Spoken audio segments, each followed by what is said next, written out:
Hello, hello, hello. We've got a new guest here today.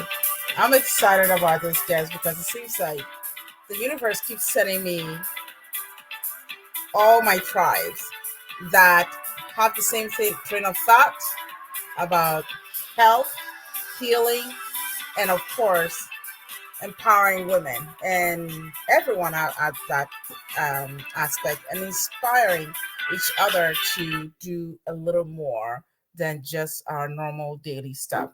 My guest today, I'm excited to introduce Kim Rahia, and she is an extremely inspirational woman. The reason why I say that, she went from journalism, that's her career, that she had passion for. She thought she was in, this is it. And then life threw her a curveball. Her health started having challenges.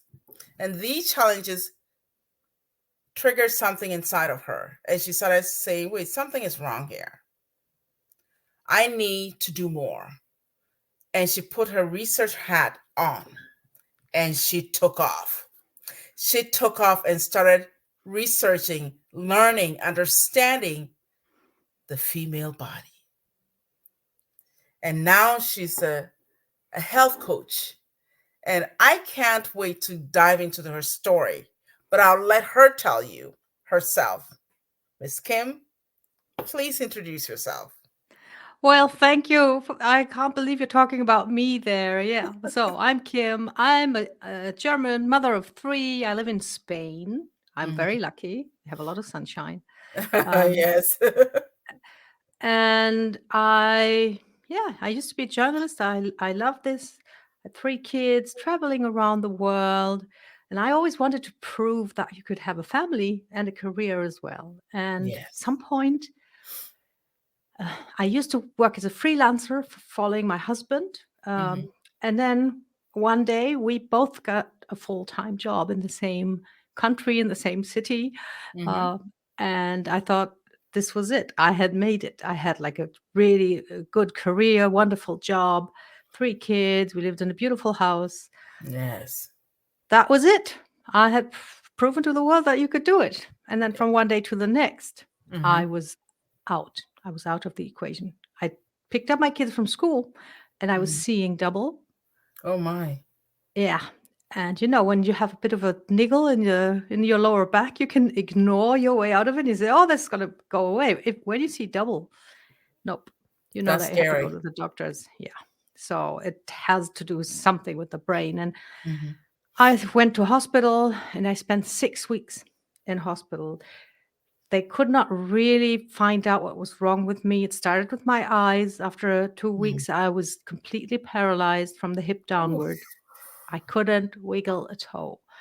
And it was super, super scary. And Hmm. because my symptoms were all over the place, Hmm.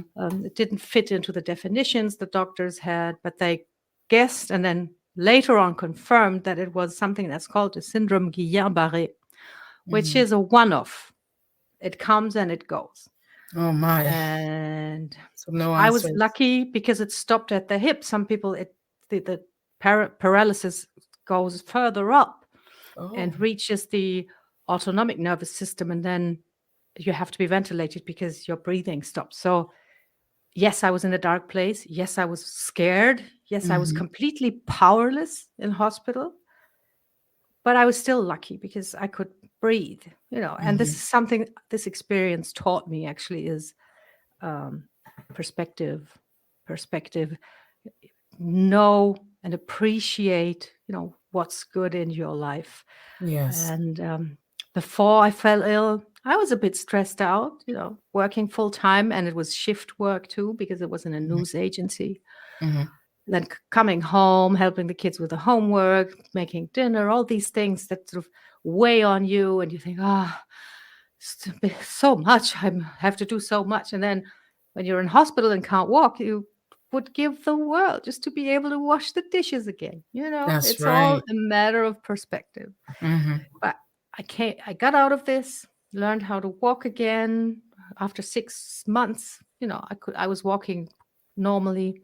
Started with first a wheelchair, then crutches, then one crutch, and It was just because the nerves that had been attacked by my immune system were healing, and I was Mm. pretty well. And after a year of more treatments, they told me that I was fine, that I Oh, could sort of, yeah, had a clean bill of health, that's and I was good.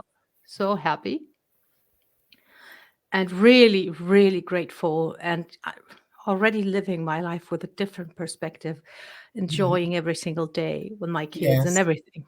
Of course, being grateful too. It's really important. And we moved again, and a year later, I felt my left hand going numb,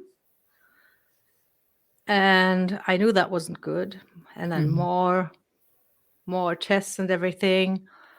And this time, they said it was a different autoimmune thing. It Mm. was my immune system attacking the white matter in the nerves.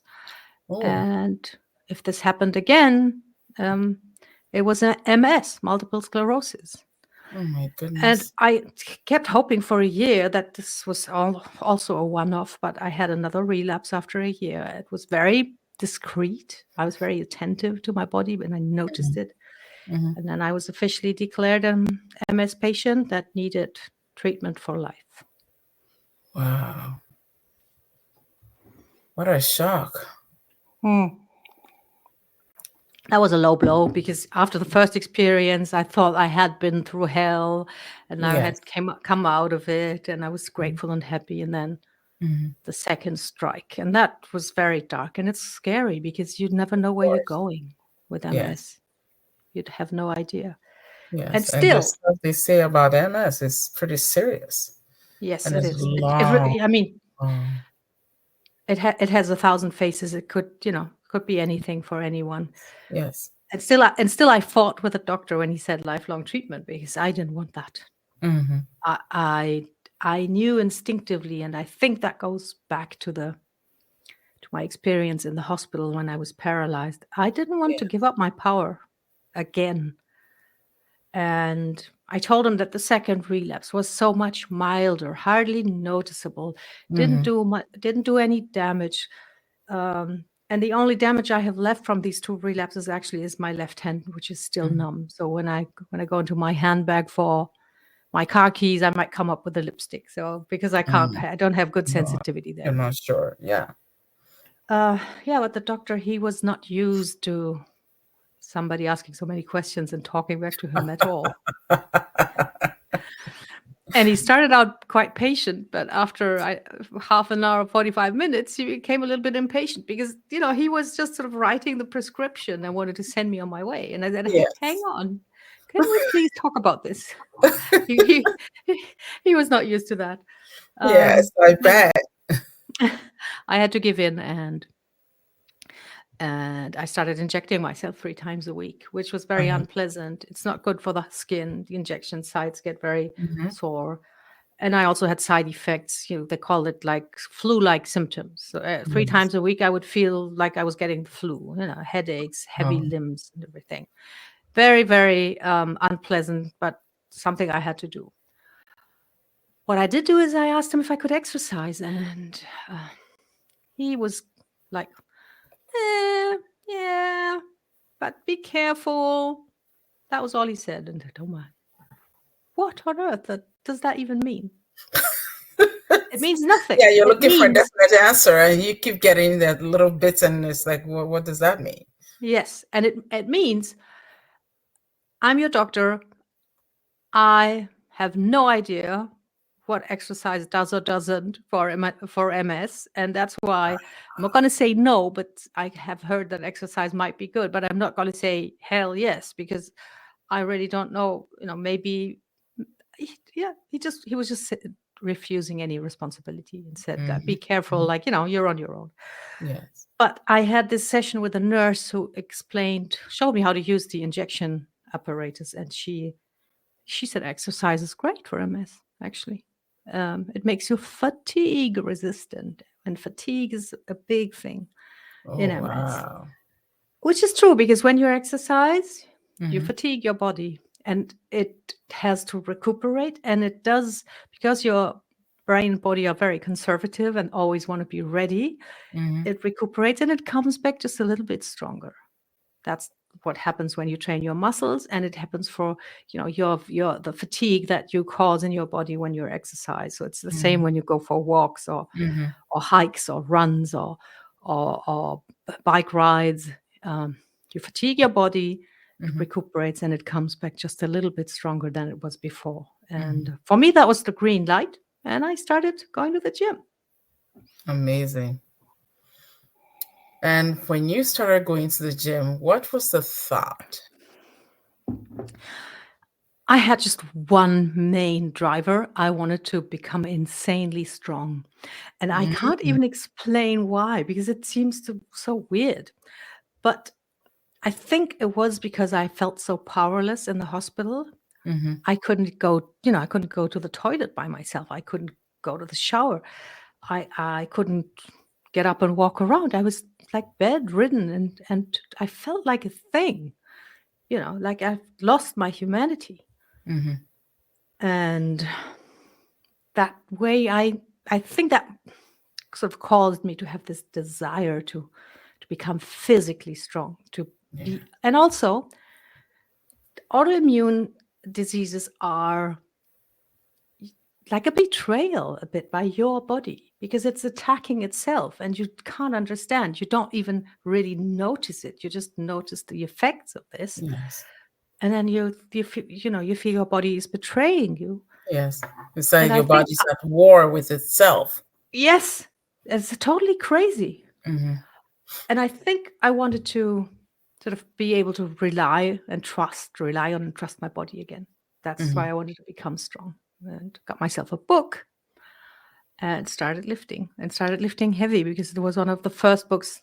I think it came out end of the 90s, that said women should lift heavy too. Ditch the pink 1 pound dumbbells. Yes. I'm one of those people. Yeah. The highest I go to is 8. So I'm working on it.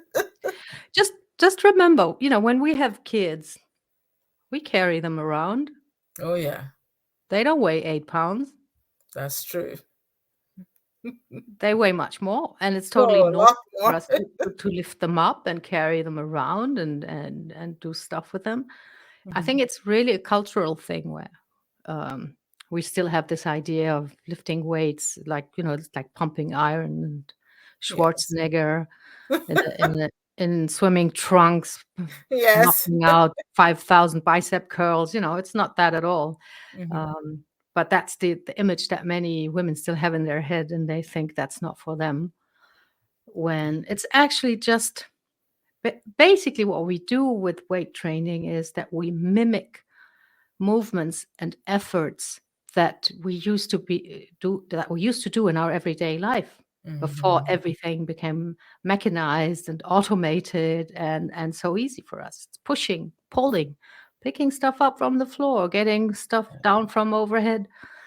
These are just normal movements, and I think they are built into our system. So I think our body needs to do them every day Yes. in Yes. order to be healthy. So Mhm. Mhm. that's what weight training is about. So I followed the book, looked after my form. I was like very, very meticulous to like have perfect form, and Mhm. got stronger really quickly. Wow.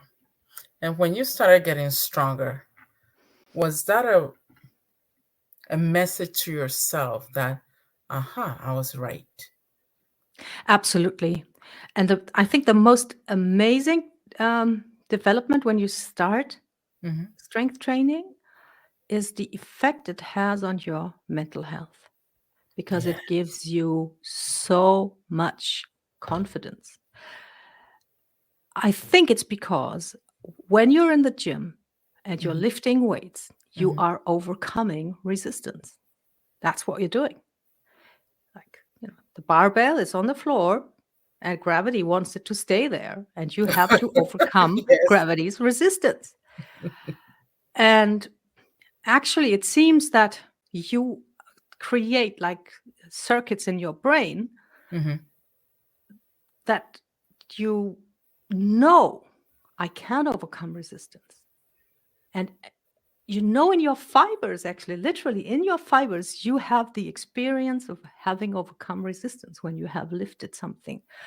And I think this carries over to Hmm. other parts of your life. When you encounter resistance in other parts of your life, you don't shy away, you don't give up, That's you right. don't despair. You Hmm. remember, okay, this thing is standing in my way. What can I do to overcome this? Because I know that resistance is something that you can overcome. I have learned this. Hmm. And I don't think it's necessarily those thought processes that are going on in your brain, but your system learns how to Hmm. overcome resistance, and it makes you more confident and stronger in so many areas of your life. And there's tons of research about this now. Yes. All Yes. kinds of symptoms of mental health Hmm. get better with strength training. Yes, I completely agree because years ago when I was in an automobile accident and had a concussion and I couldn't work for like almost 2 or 3 years. And the doctors were like, no, no, no, we're not signing anything for you to work. And I was like, but I need to work. And he's like, I'm not putting my practice in danger for you to work. And then if something goes wrong and I'll be in trouble. And I asked the doctor, well, what can I do? And I remember going to also the concussion physical therapy. And when I went to that, honestly, I've never heard of concussion physical therapy. And when I went to see her, she said, let's walk. And I was like, what? And she said, let's walk. And then she said, walk as fast as you can. And she said, I want you to do at least 45 minutes a day. I would like you to get to an hour, but I would like you to get to 45 minutes a day. And believe me, when you have a concussion like the one I had, I see double and I see blurry. So picking up a shoe to put on, like bending over and picking up a shoe to put on, I would lose my balance and fall. So she's like, but I want you to walk fast. And then when you get to a place, turn. And I was like, that turn was dangerous for me because if I turn too fast, I'll fall. And if I'm walking and talking to someone and the person is talking to me and I look at them, I'll lose my balance. So that was very difficult. And when she said, I want you to walk as fast as you can, you have no idea how frightened I was. I was scared. And so she would put me through the routine at the clinic. And she said, let's walk. And I'm walking. She said, walk faster. And I'm walking faster. And then my daughter was there watching. She said, Mom, I was watching you. It seems like you were practically running because you were walking so fast. And I was like, really? I was scared. But when she told me that, and one time I looked at myself they had like a mirror around, and I was like, that's me moving like that? It boosted my confidence. The Yes. next day, I was excited to go the speed she wanted me to go. The next time I went, I was like, oh, can we do more distance? She's like, you think you can? Okay, let's go. And that put me on the routine of making sure that I do something physical each day. Yes. Yes. Absolutely. Amazing. It is. It's powerful because it's not only good for your body, but your brain reacts differently. Your energy level becomes different. Yes. And for a short while, you forget what you're going through. Absolutely. We forget that we tend to forget that human body and brain, everything, it's just one big system. So Yes. the health of the brain, even our emotions, everything, it's all integrated into that system. And we are optimized Hmm. for daily movement. Yes. So our mental health will always benefit from moving more. And walks are particularly beneficial because most of the time they will take you outside. You will see a bit of nature. You will Yes. de-stress. Um, walks Hear are the great birds. for recovery also. Oh, I Yes. love hearing the birds. Yes. Um, Yeah, recovery, because you enhance your circulation, like nutrients get transported to your joints and everywhere, but you're Yes. not putting a lot of load, you're not exhausting yourself. You Walking is really fantastic. And the problem that midlife women have is that they are so exhausted, so Yes. fatigued and Mhm. overwhelmed that the idea of adding something to their schedule and saying that, oh, you have to move or you have to exercise, it makes them very, very hopeless. They think Yes. there's not one more thing I can take on. And when the evening comes, I am so exhausted that I Mhm. cannot even imagine doing anything. So, Mhm. what we need to do to overcome that is we have to find very small beginnings. Yes. And I in agree. in in my coaching program, which is called Fabulous in 15, is we start with 15 minutes a day of exercise, preferably first thing in the morning, because Mhm. then you have it out of the way and you Yes. don't have to go to the gym. You Mhm. you can do it in your pajamas. Mhm. And I think that way, if you can find an easy entry, a small beginning, then afterwards we can evolve from there. We can start snowballing from there. But the main part is really to start something. And you had that therapist that said, come on, do it. Yes. Um, if you had stayed by yourself without anybody telling you or helping you, how to start, that would have been a recipe for disaster. But she knew what she was doing, and she said, "Come on, let's walk." And that's amazing. And this is something that we really need to find. How can we motivate women to start doing something? And Yes.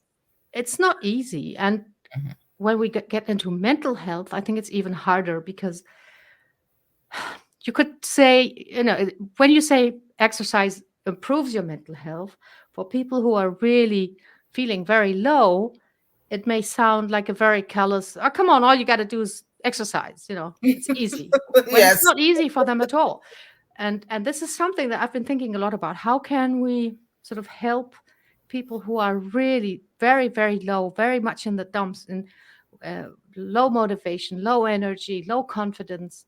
Um, how can we help them move without making them feel, um, ashamed, or that we're sort of saying, "I Yes. come on, you're lazy. You just have to do this." No, we have to find a way to make it possible for people who have a hard time starting. Yes. I agree because um, when I'm working with clients and I incorporate working out and I tell them, listen, this is good for your brain. This is good for your body. And a lot of times they're like, oh, it's all the things that I have to do, like what you just mentioned, all the chores I have to do. I have to go to work and I have to do this.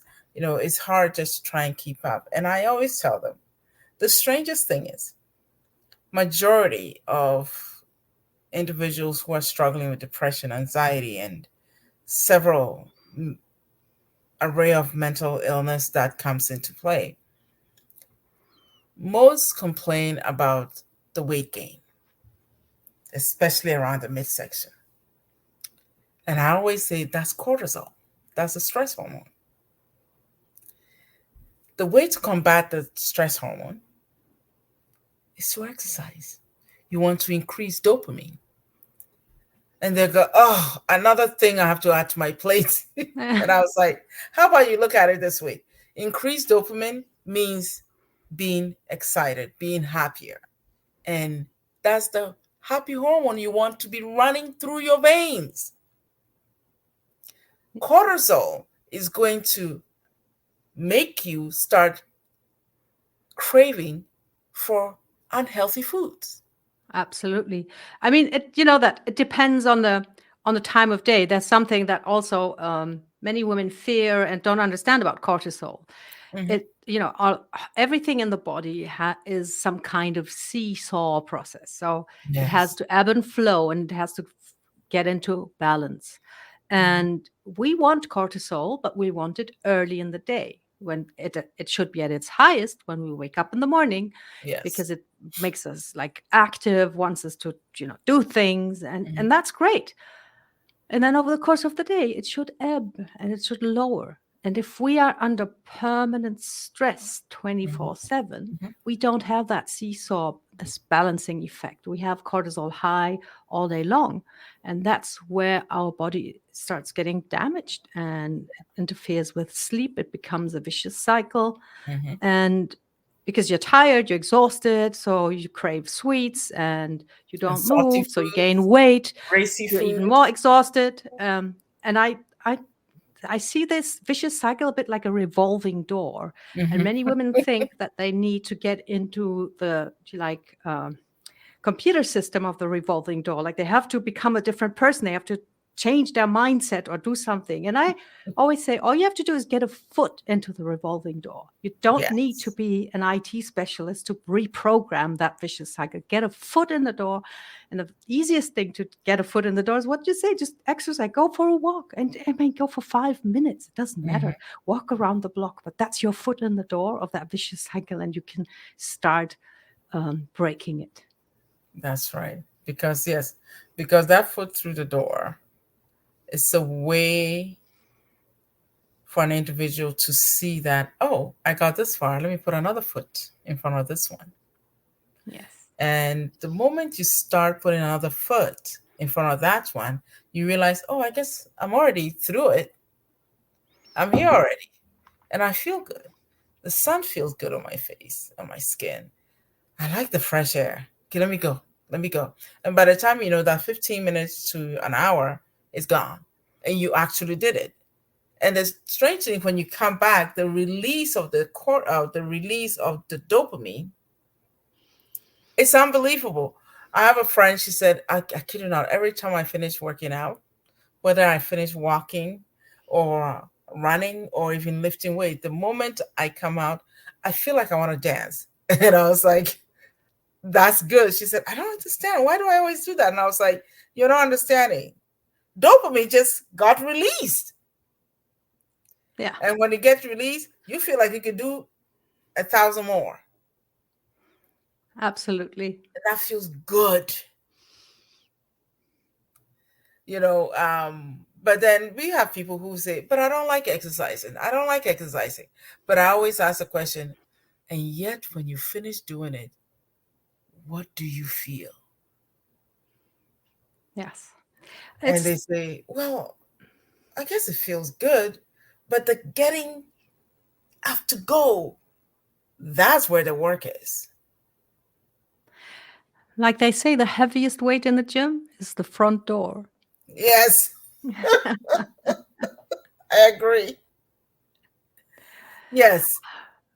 But that's why we have to start small because we have a lot of resistance. And the resistance is not only in ourselves. I mean, we do resist change. Our brain does that without us even wanting or Yes. thinking. Our Yes. brain thinks, maybe I'm not really happy here. Maybe I'm not super comfortable. Maybe this is not what I really wanted to be or where I really wanted to be, but this is the place I know Mm-hmm. and it's more or less safe. Mm-hmm. So I don't want any change. Any change that could destabilize the status quo is scary. And your brain does that in the background. You Mm-hmm. you will try to rationalize, you will find reasons why you cannot do this, but it's just your brain trying to keep you where Yeah. you are. Yes. Um, but there's also resistance from our environment. Look at the way our world is built right now. I mean, if you don't go about it intentionally, deliberately, you could spend your entire life now without moving. You would work in front of the computer all day long, maybe even Mm-hmm. in your home. Mm-hmm. Your entertainment is at home because you Mm-hmm. can stream Oh boy. thousands of entertainment programs into your living Yes. room. Yes. And then they will bring the food to your home. You can have groceries delivered. You can have ready, like meals delivered. If you don't make a decision that I need to move, I want to move, it's not going to happen. Nobody's going to make it happen for you. So that's resistance that we encounter from our environment. So it's Mm-hmm. it's not easy to get started. This is No, something it's that we have to acknowledge. not. It's difficult, and a lot of things inside and around us are resisting it. But if we want to be healthy, it's something that we really need to do. That's right. And what I'm hearing more and more is this: you have to be intentional. You have to be extremely intentional about moving, because if you don't and you want to wait till it feels right, or I should, it will not happen. You have to be intentional about it, deliberate about it, and then choose that, because that is what is going to make the difference. Because if you're going to create um, a specific time for ourselves and say, oh, yeah, I'll do it when. No, no, no, no. It has to become, I will do it, period. Absolutely. I have And to you do I actually, when women tell me it's not the right time, it. Yes. more often than not, I stop the conversation because I think to say it's not the right time is a big, big attitude problem. Because what does it mean? I think there's some entitlement there. Like life owes me a different Mm-hmm. opportunity. Life owes me a situation where this is going to be easier, or life owes me another chance, another shot at this at some point. And as someone who, has been like really cut out of her life from one day to the next, finding myself in a situation I never thought I would be in, and not even knowing if I was going to be able to walk again, I can tell you life owes you absolutely nothing. And thinking that a better opportunity will arise, it's a huge mistake. It's a huge mistake. Yes. It's Yes. also, um, you know, people say, oh, I'm going on vacation. I have a big project at work. Um, my kid is finishing high school and needs my help. Um, my parents need my help, and this is something, Mhm. especially for midlife women. We think that we have sort of done the worst Mhm. and the big bulk of our responsibilities, or we have dealt with it well, and then all of a sudden our parents are old and they're waiting for us to look after them. So That's my right. parents need my help. Mm-hmm. My daughter is getting married and I'm going to spend 9 months preparing the wedding like crazy. All these Mm-hmm. things. Just, when was there ever a year in your life when there was no vacation, no work project, no wedding, no funeral, no sickness, no car breaking down, no move? It doesn't, that's just life, and you want to deal with it. A new opportunity Mm-hmm. might never come, and That's right. thinking that you are owed that or you're entitled to something easier. Of course, it would be lovely if this were easier, but the Of course. smartest way to go about this is like to do this now, Uh-huh. because there's only now. It's all you have. Yes, and I agree, because I always tell my friends and my family, and of course with my clients too, and I said, we have three times: the past, the present, and the future. The past is already gone. No matter what we do, we can't get it back. No matter how much we want to replicate it and get that back, it's not coming back. The problem is we worry and have a lot of anxiety in the present. Meanwhile, the anxiety has a lot more to do with the future, which we are not even guaranteed we will get to yet. We are no, it's Absolutely. not, nobody's guaranteed that. Nope. The only thing that we have right now, we can say what we have, is the present. But here we are using the present to rehearse mentally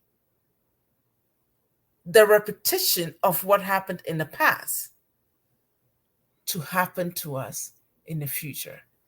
In an essence, we forget about the present altogether. We don't even focus to notice it. We don't do anything with it. We waste it on literally Yes. rehearsing mentally about what would happen in the future because we've seen something happen in the past. So, literally, we are rehearsing what happened in the past to happen to us in the future. And I feel like we all need to pay attention to this, because is that what we truly want? You ask, they were like, well, no. Then why are you spending your time and energy, your hard earned currency, which I call the present, to create, to be present, to heal, to absorb what is happening in the environment? that is good for you, to become observant of what is happening right now, to create the memories, the happy memories that, yes, when you get in the future, if you do, you would look back and smile and be grateful that you did it, or that you were present enough to pay attention and create that memory. We don't do that. So that's why I always say, pay attention to the present. That's all. The future, you're not Absolutely. even sure it's going to be here. Yeah. Presence. And it gives so much peace. It does.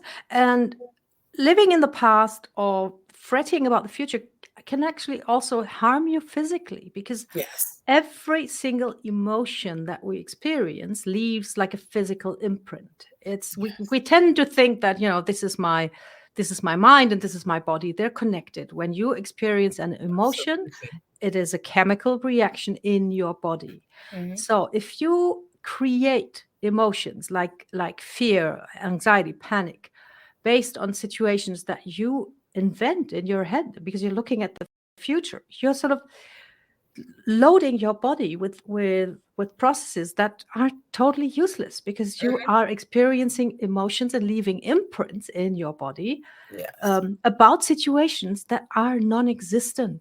Yes. uh, so you're actually even harming yourself. Yes, you want to Yes. do some planning, and planning is fun, but to sort of put Yeah. yourself emotionally into a Hmm. fictitious situation, it will Hmm. harm your health. Yes. I And it always does. remember Mark Twain, who said, "In my life, I've seen 1,000 troubles. Most of them never happened." And I think Yes. that's how so many of us live. And the problem is that it can really harm us physically. Yes. And it does. And the strange thing is, we spend that time creating this harm.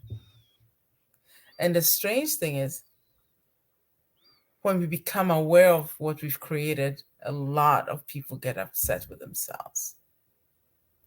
Then come the blame, Oh, the guilt, the self loathing, then the negative self talk, speaking very badly about themselves. And I always say that the way a person speaks about themselves shows how they process what they perceive as the mistakes they've made about their own life. They give themselves up by speaking negatively about themselves. And when they do, sometimes they don't even realize they're doing it. That's the sad part. And then when you remind a person, oh, be kind to yourself. Some of these things you're saying, you wouldn't say to your worst enemy. Why do you do that to yourself? yeah. I mean, you would never say these things to a friend, would you? No, No. no. But people will do, especially I see mothers, oh, be so hard on themselves and discount themselves. Hmm. And I'm like, whew. And then I always hear, oh, I just give everything to my family. I give my all. And it's like, hey, it's noble to try and do that. But at one time, I feel that's where we are getting to. We get to premenopause, menopausal stage. You call it the midlife stage. That is what I call the wake up time for mothers, for Yes, women. absolutely. And I think it's a fork in the road, and it's something you really need to be aware of. You, at that point in your life, you decide, do you want to become like old, frail, um, stop doing things, sort of feel without power, feel tired all the time, or do you want to sort of grab life by the horns and do That's something now for yourself? right. Mhm. And it's what everybody says, but so few people practice it. You cannot pour from an empty cup. It's just not Yes. possible. I had a friend, she had 4 kids, and was she was always stressed out. Like it was painful to watch Mhm. it, because Mhm. she was running. She wanted everything to be perfect. She wanted to preempt so many things in her kids' lives. She was stressing the kids out. And actually, when you watched her, for her kid, there was no fun in being with her. It was Oh. always about what had to be done, what needed to be done, and what hadn't been done right. She was wearing herself down, and it ended up as a unpleasant experience even for her kids. So Hmm. you're having this idea that you're giving your all and you want it to be perfect and you want the best possible outcome, and you achieve the exact opposite. And for Yes. me, I'm actually today very grateful that I fell ill at that point in my life, because I got such a Mhm. change of perspective Mhm. that I became a much cooler mom. I can tell you, I would not fret about homework stuff, and I don't know what. I knew what I had learned what was important in life, like being able to walk, for example. Hey, what a gift. I'm still grateful for that The gift today. necessities, the necessities, the stuff that was very important, because I heard you say you were grateful because you embrace the opportunity and the lesson this experience taught you, and the chance to recognize that, wow, you had this experience. It literally transformed your relationship with your children. It transformed your family life. You Absolutely. began to look at the situation and say, hey, I'm not happy with what is happening to me right now. My body's what it is. But I'm not going to allow this to be what defines me. I am Absolutely. choosing to be a mother that is in connection with my children, that is in tune with what is going on with them. And that's very powerful, to take something that is painful to you, fearful, and overwhelming, and then turn it into a positive. What gave you the idea to do That's so? a Yeah, that's a great question. Um, I think that first of all, it was just this. I really realized how sort of ungrateful I had been before when I was in the hospital, not being able to move. I Mm, thought, what? How could I ever complain about anything that I was doing when everything that I was doing until the last most exhausting or boring chore was a mhm, thousand times better than what I'm having now? How could I ever complain? So that sort of um, got sort of graved into my brain, and then when after 2 more years I got the second diagnosis and like the second low blow, and I thought that this was really, I mean, that was like really nasty. I mhm, realized that I had to focus on the present, especially mm. with a diagnosis like MS, where you have no idea what's coming. You really have Yes. no idea what's coming, and you could spend your entire day like fearing what might happen to you, just the Mm. stuff that we just talked about. Yes. You could like really go down that rabbit hole and imagine yourself going blind or spending your life in a wheelchair, all these things. And that I found that so scary that I Mhm, knew I had to focus on the present day. I had to focus on the only thing that was real and that would sort of give me some kind of joy and mhm. hope, was doing something that I could do now, right now, spend time with my kids, spend Yes. quality time with my kids, move in ways that I could and get better, and not go into the future. It was a bit of denial, maybe, but I think it Mhm. was very, very healthy denial of, not looking at what might happen to me, because you never know. Yes. And in the end, I mean, I got stronger, I got better.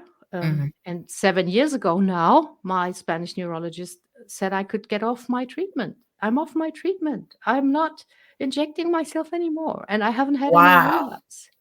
So just imagine me That's spending amazing. time fearing what's going to happen. That would all have been for nothing, and Mhm. all those fearful negative emotions, they would have sort of left an imprint in me, in my life, in my body, in my brain. And Mhm. I refused to go there, and I just focused on the present day. So it was like a like self-defense, actually. You know, that's what made me choose the present, because the future was just too scary. Wow. So let's go back. I'm blown away. Your doctor told you you have to stop treatment, you have to get off the treatment for MS. And then when you got off, how long has this been? It's now 7 years. 7 So years. I was getting stronger. You know, we moved countries again. Mhm, The whole the first episode happened in Germany. The mhm, MS diagnosis was in France, and then we moved to Spain. mhm, And I joined a gym. I trained. I told nobody that I had MS. mhm. Like you said before, I didn't want this to define me. I just wanted to No, be another lady at the gym who trains and lifts heavy that's shit. right. So, excuse my French. That's right.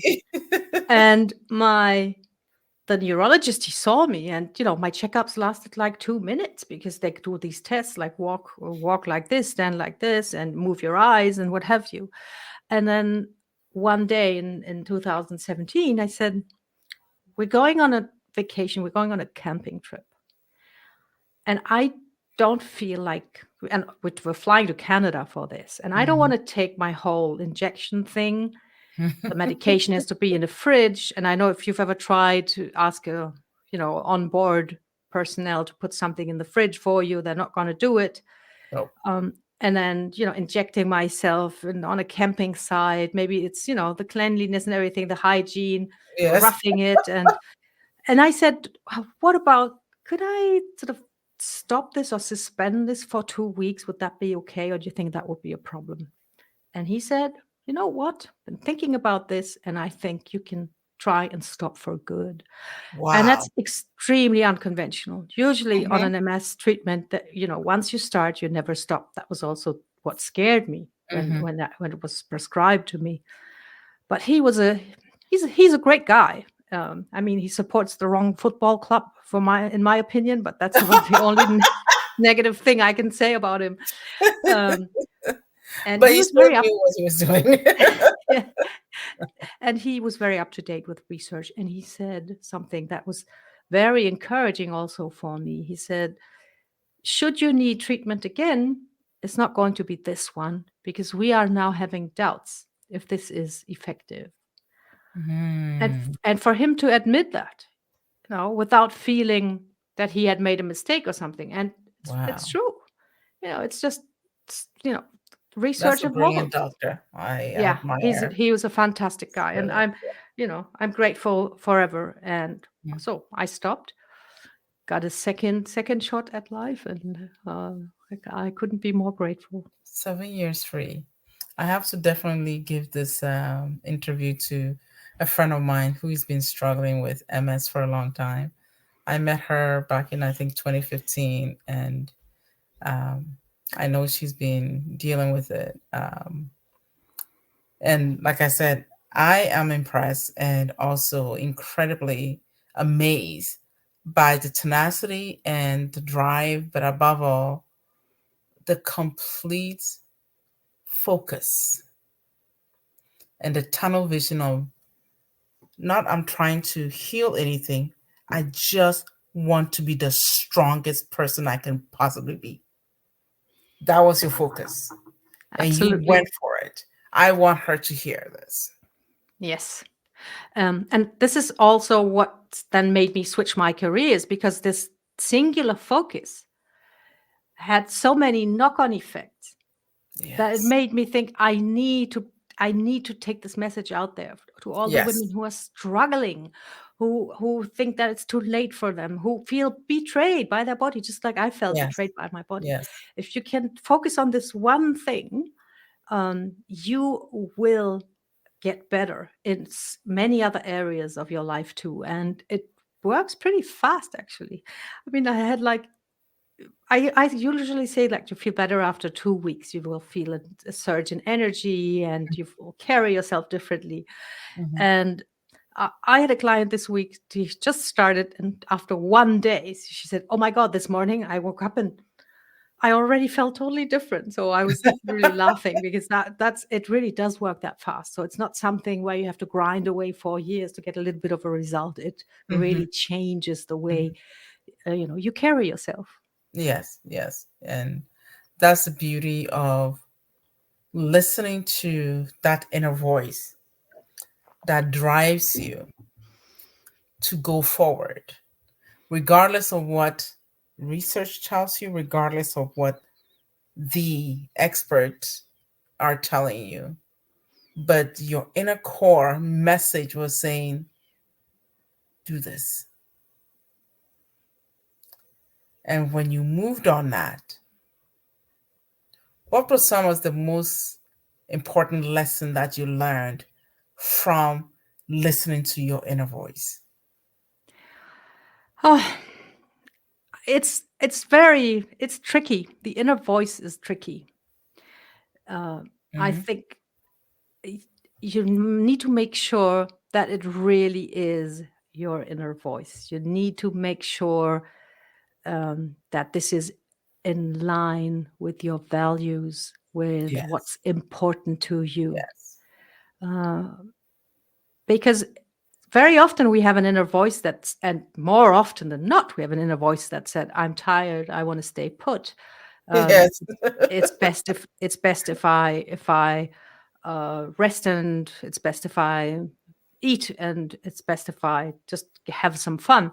yeah, And I'm not saying we're, that humans are lazy or anything. It's we really have our protective brain that yes, will, and the brain will pose as our body and say, "Oh yes, no, no, we need rest, we need rest." And I have this signature phrase when people always yeah, look at me like I'm crazy. I say, "Don't listen to your body, because it's not actually the body that's talking to you. It's the brain that hmm, wants to protect you and that wants you to stay put." So what I learned is, if you want to really hear your inner voice, you have to ask yourself some questions and make sure that this is in line with your values. You have to find out, what is it that's important for me? And for me, that was like getting my power back, my yeah, self determination, yeah, the idea that I should be able to make decisions in my hmm, life, hmm, um, that that I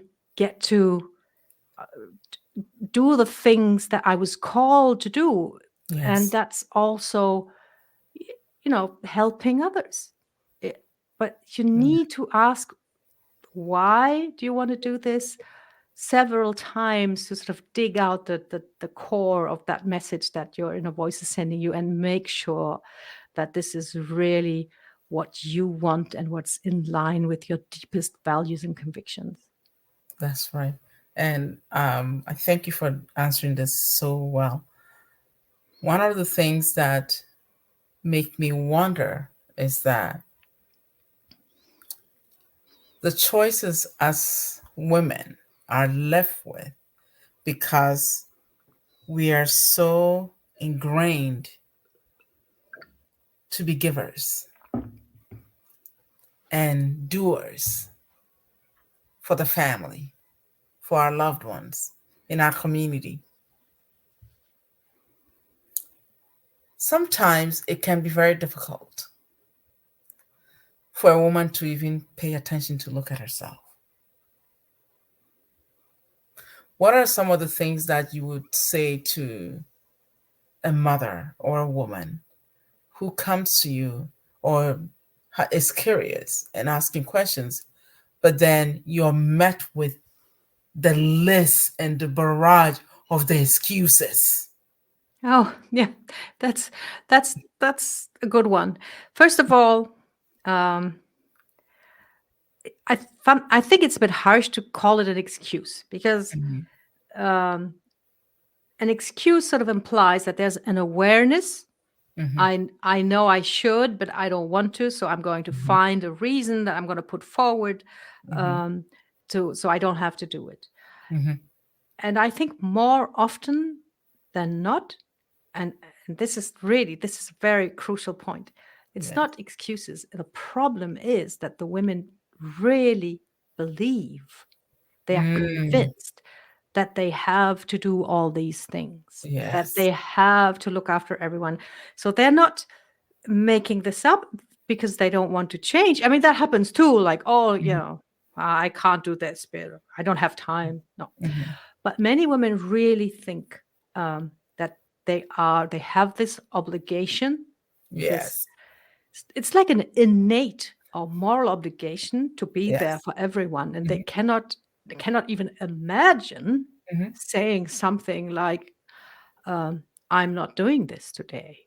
It's totally out. They don't have that on their radar. Yeah. And what I try to explain or actually explore, and it's always a dialogue and a conversation, because Mhm. me telling a woman what she should be doing is totally ineffective. It must be a conversation where you discover what's going on, and I try Mhm. to uh, explore, how's our environment actually set up. That's Is right. our environment actually conducive to our health? Mhm. And that could be your social relations, like your actual environment, like where do you live? Do you have a place where you can go? Do you have a room? Do you feel safe? Mhm. It's your emotional connections. It's your mental load. It's all part of a concept that I call deep health, Mhm. and I try to sort of dig with those women and find out what are the factors actually in their lives that are Mhm. conducive to their health, and what are the factors that are detrimental to their health. I think the first step is awareness. We don't even have that awareness so often. We're not realizing how our environment is set up and how it really impedes our taking action to feel better and to get better. So the first thing you really want to find out is, how's your environment? How's your life every day? Can you make your own choices? And I can tell Mm. you, I've had many conversations. I've had many clients Yeah. who come in and they say, "Yeah, I'm happy. I'm happy to change my eating habits. I want to eat healthy, and I want to eat in a way to build muscle and to drop fat." And they're super motivated and they want to Mhm. do it. And then over the course of the next week, it turns out that their husband is cooking for them, and they cannot even tell their husband, "I don't want this kind of food." They wouldn't dare. So there's no awareness on the part of these women that they're actually not even in charge of what's on their plate. Yes. So before we think about, oh my God, I have to eat differently, I have to do this, I have to do that, we need to take a step back and say, do I actually have the power to make that happen in my life? Mm. And if I don't, what do I have to do to get some of that power so I can make decisions? It doesn't mean you have to go onto a warpath with your husband and say, I don't want to eat your food. No. But you talk to people and work on that situation before you tell yourself that, I'm undisciplined, I have no self-control, and I'm always eating unhealthy food. Ask yourself, are you actually in a situation where you are able to eat Yes. healthy foods? Mhm. I think it's a very valid question to ask, that we have to take into account the person's environment, their mindset, and of course, the support system is very important, because if the support system is not there to support their goals, their plans, and what they see themselves doing, it will not make it. So you have to take into account, is this person able to make these choices? And if so, how? Who does she have to include in this? And does that person need to be involved? And if they involve, to what capacity? How far are they going to go with them? And what part is solely their own choice? All this has to be taken into account. And I recall when I was in a relationship and I remember after having our child, it took a long time for my body to even try to lose anything. It seems like I was on a path to just keep gaining. And so I decided to have a try. Mind you, I was misguided and I thought, oh yeah, I'll try a fad diet. It didn't work. It actually backfired on me. But then I would try to make food that I wanted to eat, and we will have terrible argument Oh. because I was not cooking the food that he wanted. So I remember one occasion he came home and he was so angry. He's like, "Oh my goodness, brown rice and cabbage and steamed chicken again?" Not having that. And he's like, I want some food that I can sink my teeth into, like steak. I want real food. And I was like, this is food too. And he's like, this is nothing. I was crushed. Yes, I can imagine. So he's like, I need some food. I need the food that I want. This is not the food that I want. So of course, the next day, I had to go to the grocery store and buy the foods that he wanted and come and prepare that food. Then the next thing is, why aren't you eating the food? You made the food for me. Why aren't you going to eat? So I had to sit down and eat that. So when you were saying it, I was like, oh, wow. I never thought about it that way. Now that you said it, it brought it back into Absolutely. memory. And I'm actually quite mind blown over the last 2-3 years how much of an issue that is. It's quite Yes. it's quite impressive, because you should think that what we put in our mouth, what we put into our body, should be like a very basic human right for us to sort of make that decision, right? Yes.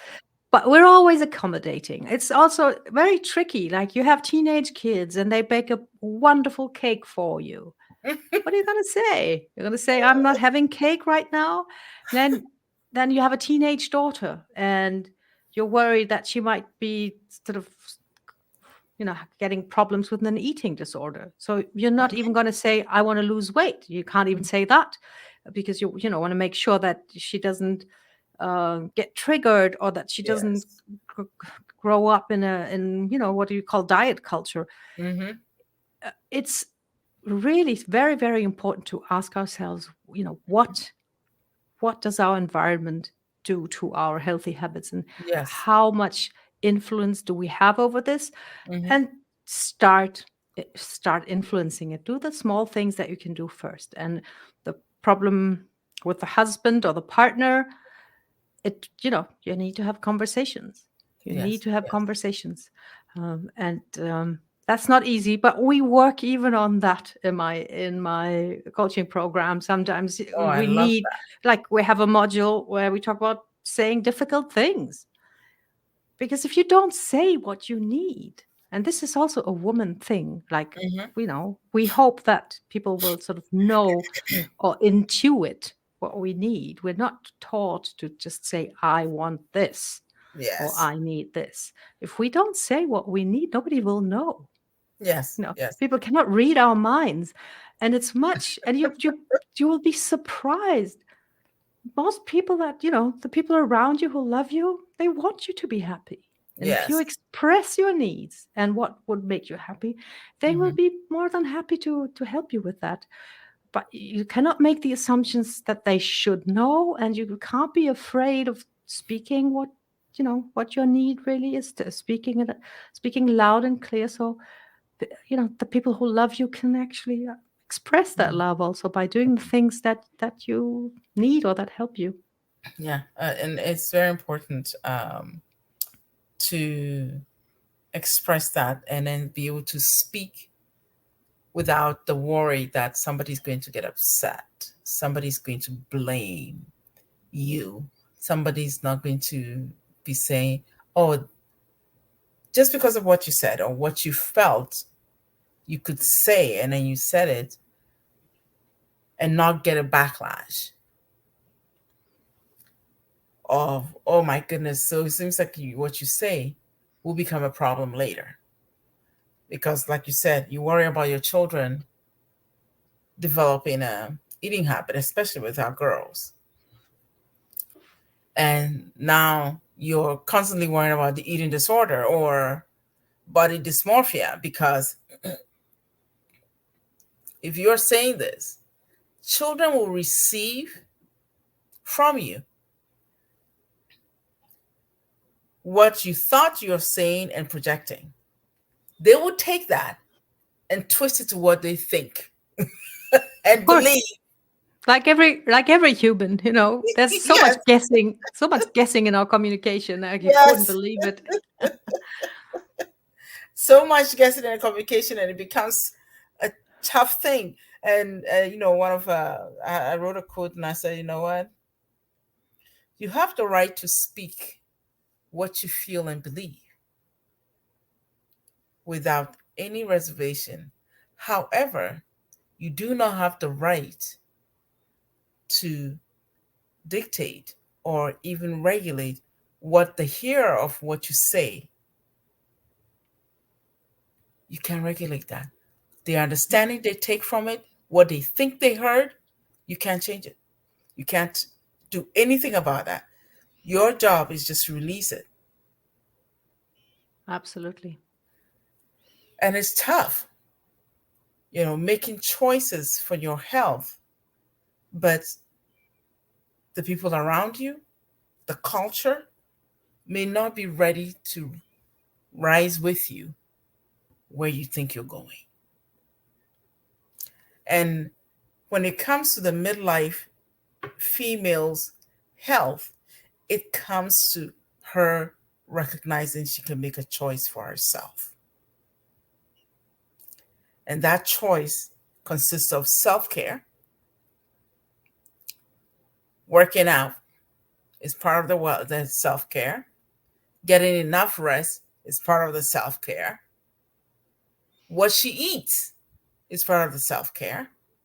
How she even dresses is all part of it, and how she takes care of her body, because her body was a vessel that brought a being into this world.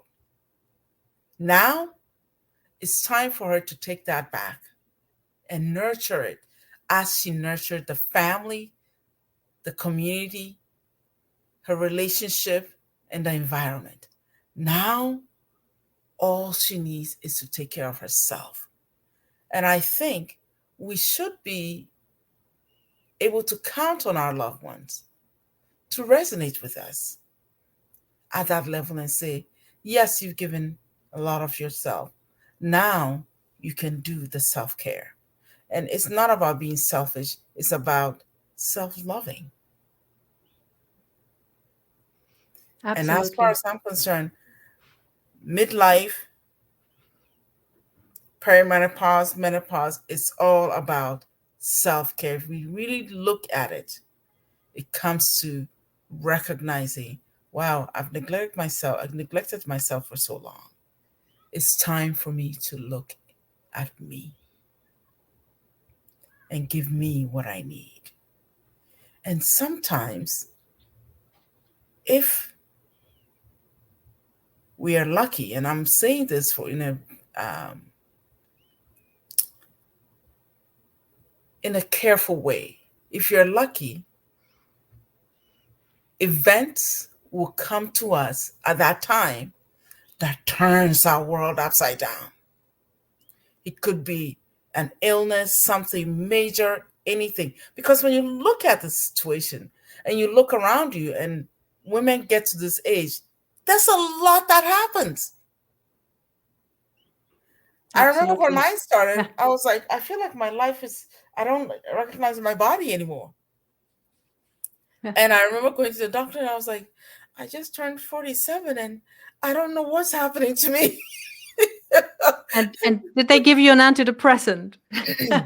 Well, I was very blessed to have an OBGYN I went to talk about it, because my body was not doing what it needed to do at that time. And I said, I need to see her. So I went to see her and I asked her, and she said, oh, you're in the stage. And she said, well, she asked me a question. She said, do you feel like harming your spouse? And I was like, no. She said, okay, you're okay, that's good.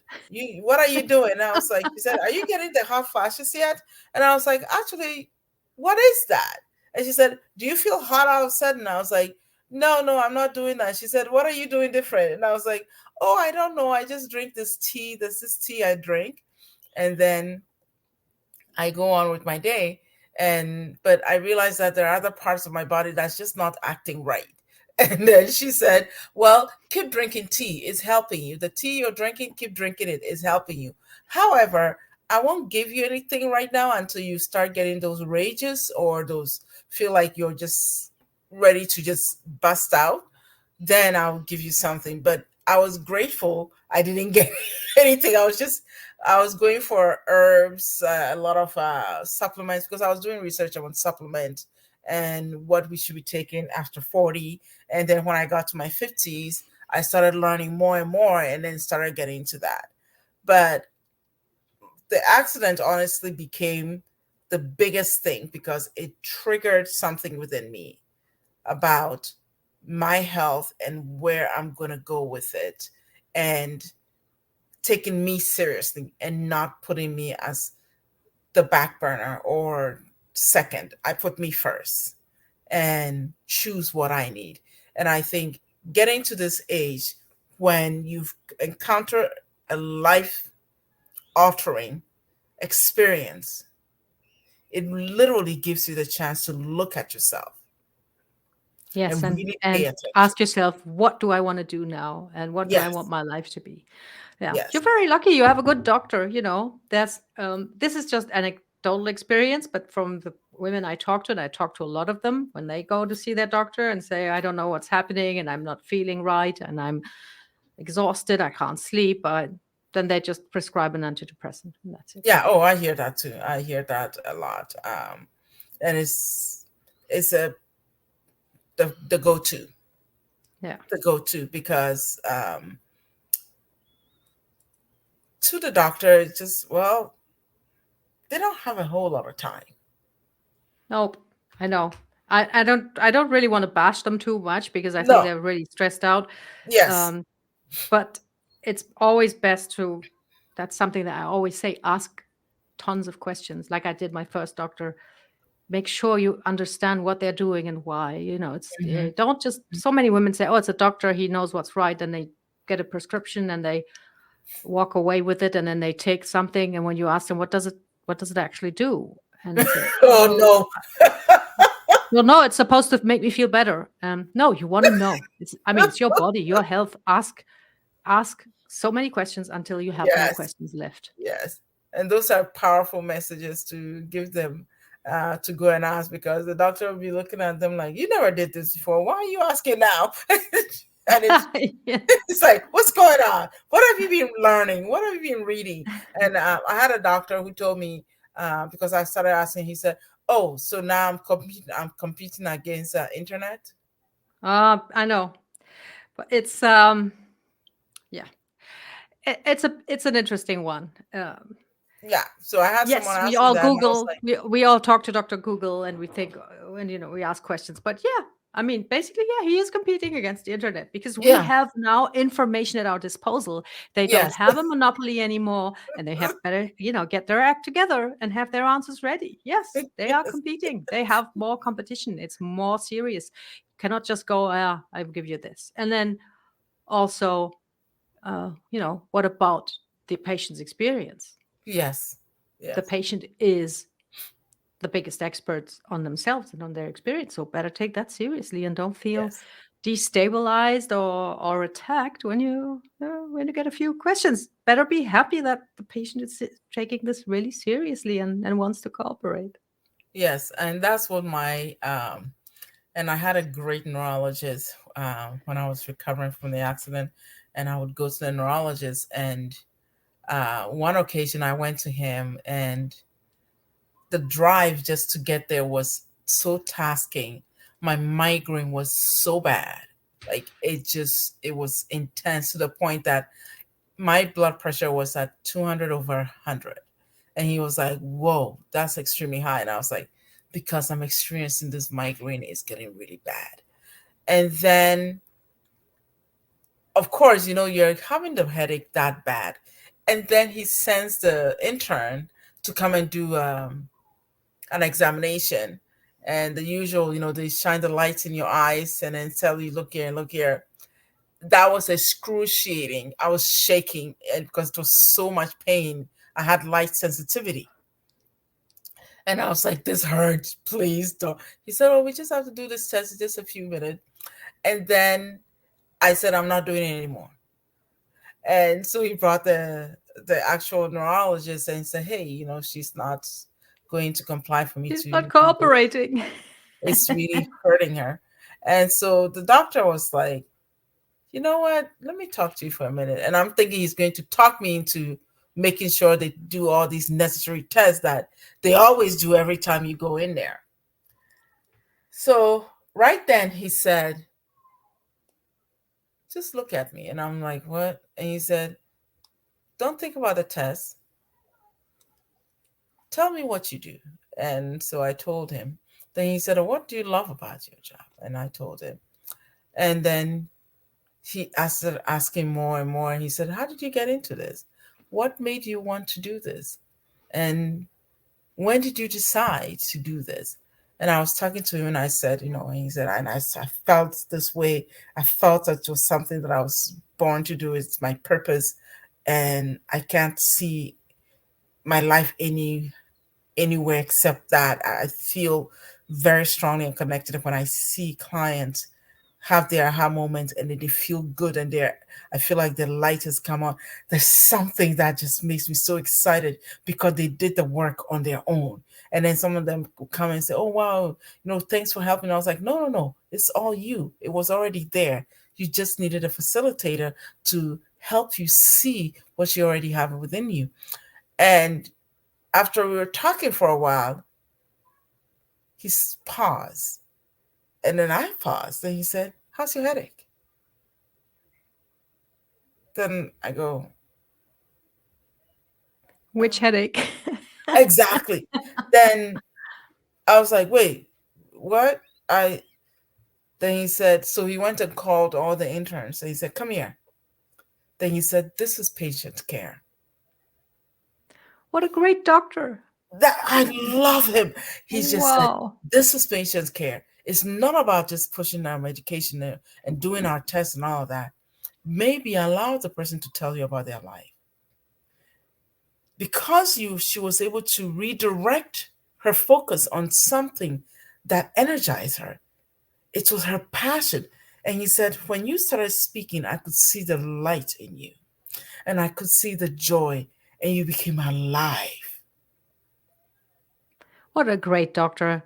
That would be, I mean, That that would be amazed the me. And he said, perfect attitude. Yes. yeah. And he told me, and I told him when I take the medications that they give me for the migraines and the muscle spasms, it's I just couldn't tolerate them because I kept having one allergic reaction to the medications after the other. So he said, okay, from now on, if you can't take the medication, redirect your attention to something else. And then listen to some binaural sounds or meditation music. Meditate. And if you fall asleep, great. When you wake up, you'll notice that the migraine is gone. And since then, I do that. You cannot find any medication in my home for a headache or muscle spasm. I use what that neurologist taught me. So I realized that not every doctor is ready to give that, especially this man. Of course, he was in his 70s. So he was more versed into humanity and how to connect with people. And that's why he called all the interns and said, I need you guys to see this. Remember how badly her headache was? It was just me talking to her and having her speak her passion, and it changed her pain tolerance. And that is, I think, I want everyone to understand that no matter how bad their health stuff comes at them, they cannot allow that to define them. they can always rely on, hey, I'm going to do this treatment, but I'm also going to do what I can do. I would Very love. important. Don't give away your power. Know that it's never too late. Mm-hmm. There's always something you can do. Mm-hmm. So, and even if it's a small thing, there's always something. Yes, And there's make always sure you don't give all your power away. something. Yes, sometimes we need medications, but we can also always take our own responsibility and Yes, make sure that we do what we can in the moment. I agree. On this note, I'll ask you the last question. Knowing what you know now,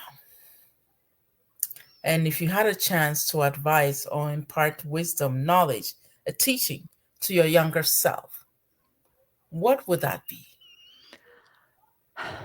I would say live in the moment. Don't worry so much about things that are inexistent. Um, don't have conversations, controversial conversations with people that upset you for hours on Mhm. end.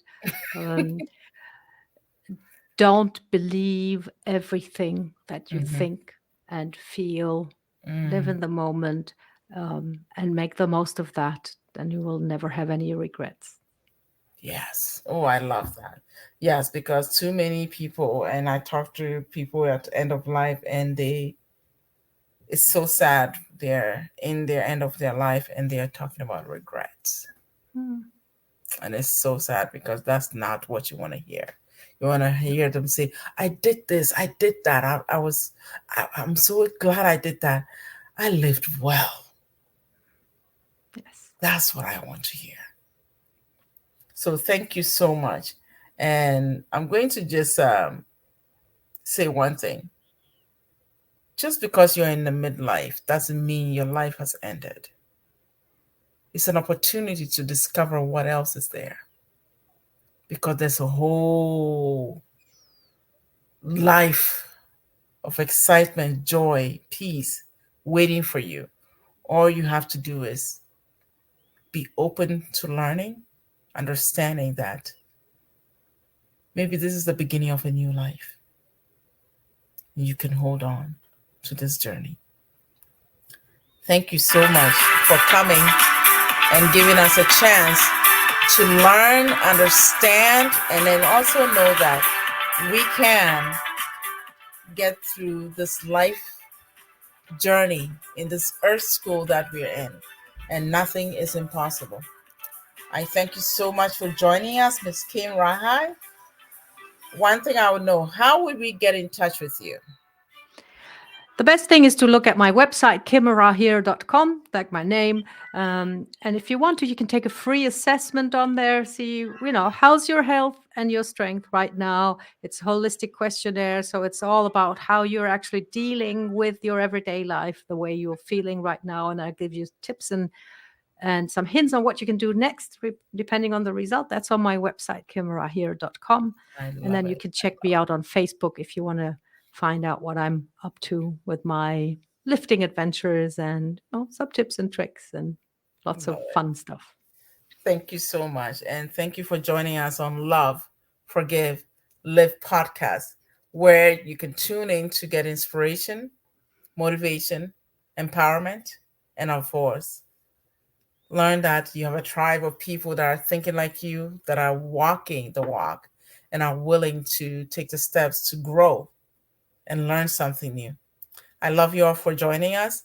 And of course, those of you who want to get in contact with me at love, LUV, the number four, give, GIVE, at gmail.com. Oh my goodness, I forgot one thing. It's LUV, the number four, give, GIVE, live, LIVE, at gmail.com. So it's love, the number four, give, live at gmail.com. My name is Sroda. Thank you for joining me. And one thing for sure, I will always keep giving you the best guests who have learned something and bringing it to us and sharing their life with us. Thank you, Ms. Kim Raihai. Right here is a Raihai. Right here. Yes. Right here. Thank you for having me. Thank you. And I can assure you, when I do come to Spain, I'll probably look you up. Thank you very Do much. I don't so. know. I've never been there, so I need to take a trip there. Thank you.